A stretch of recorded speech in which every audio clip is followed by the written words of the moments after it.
Hello student, Nagda sir channel में आपका फिर से स्वागत है। कक्षा 10वीं की प्रश्नावली 1.1 का प्रश्न क्रमांक 1 हल करने जा रहे हैं। आज हम प्रश्न कहते हैं निम्नलिखित संख्याओं का एचसीएफ ज्ञात करने के लिए यूक्लिड विभाजन एल्गोरिदम का प्रयोग कीजिए। दो संख्या दी हमको 135 और 225। सबसे पहले यूक्लिड विभाजन एल्गोरिदम के बारे में समझते हैं कि यदि a तथा b दो धनात्मक पूर्णांक हैं तथा a is greater than b हो तो हम a को लिख सकते हैं a बराबर bq प्लस r। अर्थात अगर हम a में b का भाग लगाएंगे तो हमें कुछ संख्या भागफल में प्राप्त होगी और कुछ संख्या हो सकता है शेषफल प्राप्त हो, जबकि r की वैल्यू b से कम और 0 से अधिक या 0 के बराबर होगी तथा q का मान कभी भी शून्य नहीं होगा। क्योंकि हमारे पास जो संख्या दी उसमें 225 बड़ा है 135 से, तो हम 135 से डिवाइड करते हैं 225 को।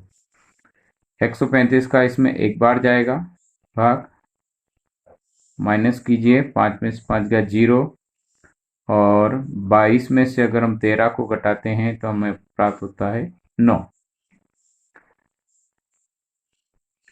अब यूक्लिड विभाजन के अनुसार हम तब तक भाग लगाएंगे जब तक शेषफल का मान शून्य न हो जाए। तो ये जो शेषफल है ये भाज्य का काम करेगा और जो भाज्य था वो भाज्य का तो 90 फिर एक बार जाएगा, माइनस कीजिए, 5 का 5 और 13 में से 9 गया तो 4। अभी भी शेषफल शून्य नहीं हुआ तो अब 45 भाजक का काम करेगा और 90 हमारा भाज्य बन जाएगा। तो 45 के पहाड़ 2 बार बोलने पर 90 आता है और ये हमारा शेषफल शून्य प्राप्त हो गया। और जिस संख्या से भाग देने पर शेषफल का मान शून्य होता है वही दी गई संख्याओं का महत्तम समावर्त होता है। अर्थात एचसीएफ आप 225 और 135 बराबर 45। अब हम इसमें यूक्लिड विभाजन लगाते हैं। यूक्लिड विभाजन एल्गोरिदम नंबर 1 पे 225 बराबर हो जाएगा ये b इंटू 1, q का मान 1 है, एक बार दिया, और प्लस शेषफल कितना था 90। तो चूंकि r is not equal to 0 है तो दूसरी स्टेप हमने करी थी, ये जो 135 है ये पुनः a का काम करेगा और 90 गुणित 1 प्लस 45, पुनः r का मान नॉट इक्वल टू 0। फिर तीसरी बार हमने 45 का भाग लगाया था और वो 2 बार लगाया था तो शेषफल 0 प्राप्त हुआ था, r बराबर 0। देयरफॉर 45 जो है वही महत्तम होगा। सेकंड क्वेश्चन है इस प्रकार से, जिसमें दो संख्या दी हमको 196 और 38,220। इसमें भी हम यूक्लिड विभाजन एल्गोरिदम के प्रयोग से हल करेंगे इस सवाल को। a बराबर बी क्यू प्लस आर, जबकि कंडीशन है r की वैल्यू b से कम और 0 से अधिक या उसके बराबर होगी तथा q is not equal to 0। कभी भी भागफल का मान शून्य नहीं होता है अगर हम दो संख्याओं में भाग लगाते हैं।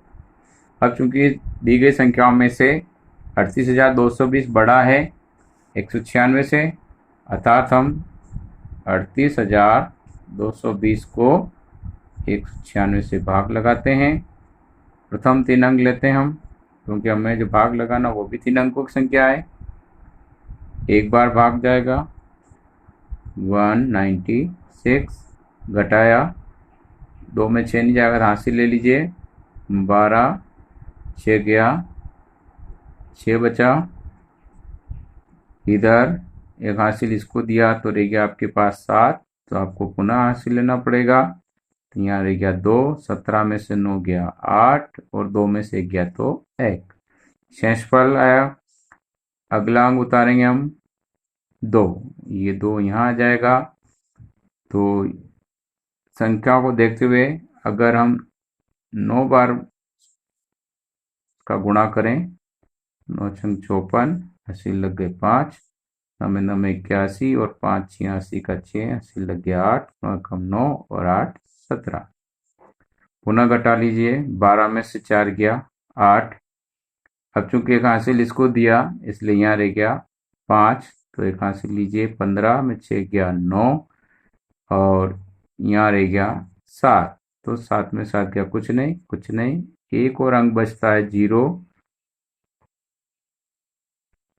तो 5 बार इसमें 5 अंक 30, हासिल हो गया 3, 5 नम 45 और 3 48 के 8, हासिल लग गए 4 और 5 5 4 9, घटाया कुछ नहीं, यानी शेषफल 0 आ गया। तो चूंकि शेषफल बराबर 0, तो जिस संख्या से भाग लेने पर 0 आया वही हमारा आंसर होगा।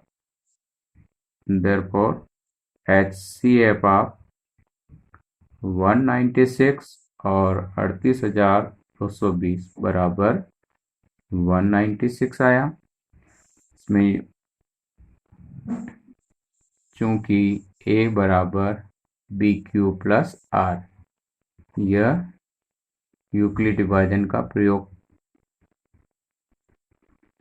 एल्गोरिदम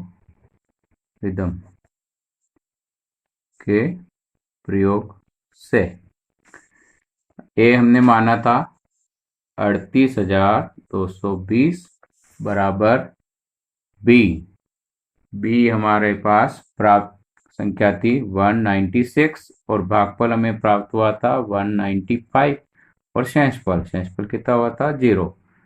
तो चूंकि R इक्वल टू 0 है, therefore 196 इज आंसर।